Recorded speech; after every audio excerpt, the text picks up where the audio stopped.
The orbital station Kalos Prime was famous for diplomacy and for disasters that arrived without warning. Human medic, Dr. Aiden Rourke was repairing a malfunctioning med pod when the alarms erupted. Red lights flashed, metal groaned, and the floor trembled like a breathing beast. Aiden ran toward the smoke, heart pounding. Inside a collapsed corridor, half crushed under a fallen alloy beam, lay a small alien child. Silver skin, glowing crystal bones, blue mist rising with every faint breath. The kid's pulse was fading. Spine fractured, organs collapsing.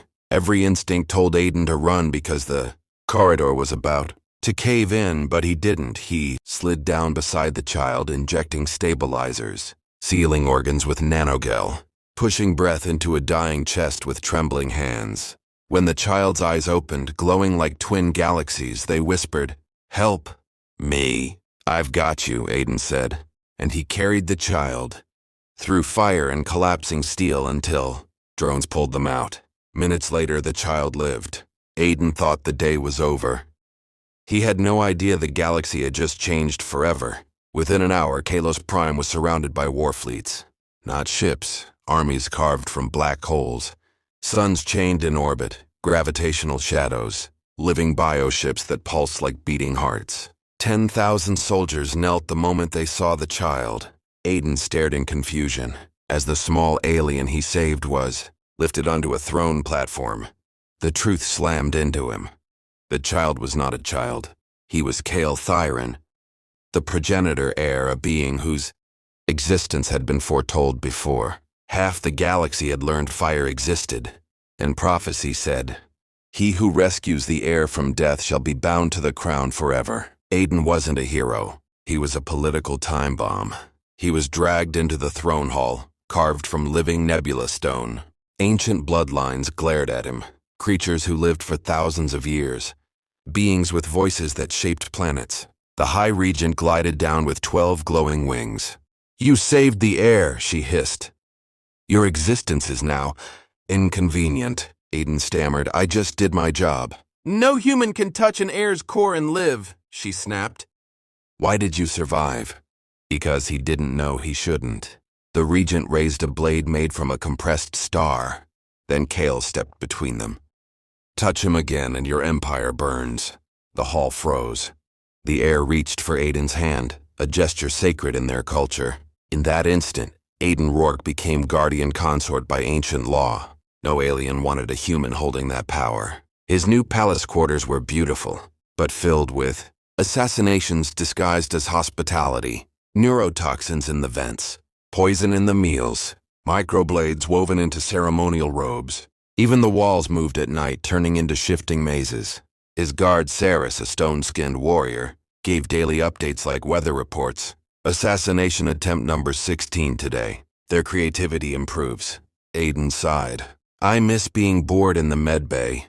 "Boredom," Saris replied, "is a privilege of the unimportant." One night, Kale summoned him to the Luminar Observatory. The dome shimmered with galaxies projected across liquid crystal. Kale dismissed the regal mask and looked like a frightened young soul instead of a galactic heir. "Aiden, I chose you." Aiden blinked. "Chose me? Why?" "Because you didn't bow," Kale whispered. "Because you risked your life without knowing who I was. Because you treated me like a person, not a prophecy." He paused, exhaustion in his eyes. "My birth was engineered to restart a dying monarchy. I need to break the cycle, and you are the first choice I ever made for myself." The annual Convergence banquet was not a dinner. It was a battlefield disguised in gold and perfume. Every empire gathered around a glowing table. The Vithkar queen leaned forward, mandibles clicking. "Human, what makes you worthy of the heir's protection?" "Your species has no legacy," Aiden replied with a shaky smile. "Maybe we don't have legacy, but we have mistakes. Lots of them. And maybe that's why we understand how to fix things instead of worshiping them." The hall went silent. Aliens didn't understand sarcasm. They definitely didn't expect it at a diplomatic summit. Then the lights died. 5 seconds of pure black. Whisper of blades, ragged breathing, a single scream. When lights returned, the queen lay on the floor with a ceremonial dagger in her abdomen. Aiden had blood on his hands, and Kale stood between Aiden and a dozen soldiers, protecting him with his own body. "It begins," Kale said softly. "The factions are using us to ignite the civil war I need." Aiden was dragged to stand before the council of immortals, beings older than creation myths. "You are the catalyst," one thundered. "But can you control the fire you ignite?" Aiden surprised even himself. "No, and neither can you. That's why you fear humans. Not because we're strong, but because we're unpredictable." The echoes of his words traveled through the chamber like ripples through time. The council voted. The monarchy would be dissolved. A republic would be formed. Kale would become the architect of a new era, not a puppet king. And Aiden, the anomaly human, would remain his partner. 3 months later, Kale stood beside him on a balcony overlooking a glowing nebula city. "If we survive this, we bond officially. Not prophecy, choice." Aiden laughed. "A human becoming consort to the galaxy's heir.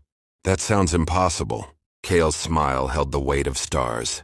"You touched my core and lived. You broke an ancient prophecy, and you still think survival is the strange part?" Later that night, Aiden sat alone in his quarters. Outside, fleets gathered, allies waited, enemies plotted. He lifted a glass toward the drifting nebula. "To accidents," he whispered. "To foolish courage.